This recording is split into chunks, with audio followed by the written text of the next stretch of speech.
The question is there something the government can do for startups in Pakistan? And and I remember agonizing over that for several weeks, trying to find out a design through which we could help startups without getting burnt. And without getting burnt is an important element here.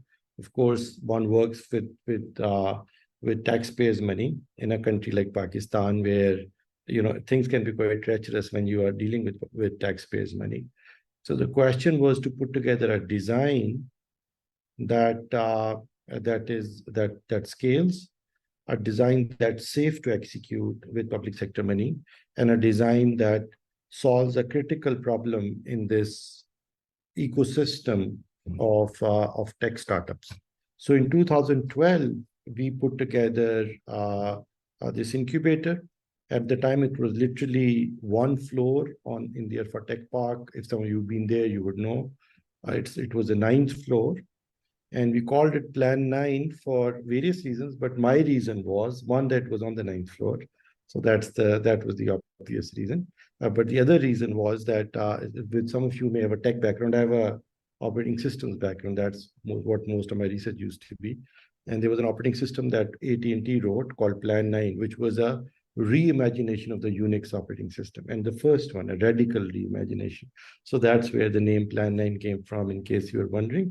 And the idea was really simple, was to give just free office space and facilities and a laptop and a tiny bit of stipend to startups, which are competitively selected.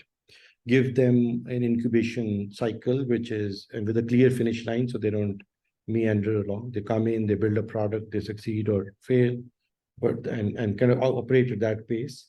And so it was a 6-month incubation, and it was done through like a launch pad where we selected startups. Sorry for interrupting you. Just wanted to ask if do you want to share the slides, because it will be at some stage I might, but I'm trying not to turn this into. Yeah, I'm thinking like the audience would be able to sort of understand it better. So yeah, sorry. At some stage I'll probably put up slides also, but I'm hoping not to. But at some stage I'll probably put together. I'll show you a couple of slides too. So this was in. Sorry, I've now lost my train of thought. Thank you, Kashu. I'm sorry for that, but you were talking about the incubation center and how the So this was in 2012. So this was kind of the first large organized startup incubator in Pakistan.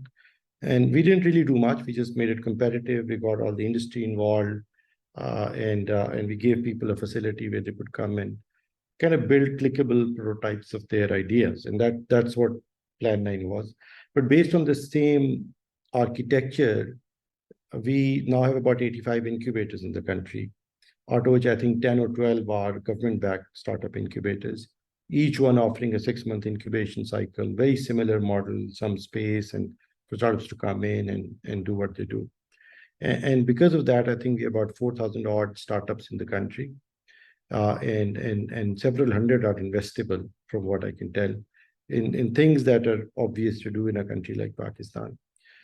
So that was Plan 9. We've now expanded on this. The private sector has gotten involved. They saw a successful model there, and there are literally about 85 odd replicas of the model that we put together then. The question now is that now I've moved to the federal government, so we are not in delivery anymore. So I don't need to build a startup incubator, even though we operate 8 national incubation cycle centers.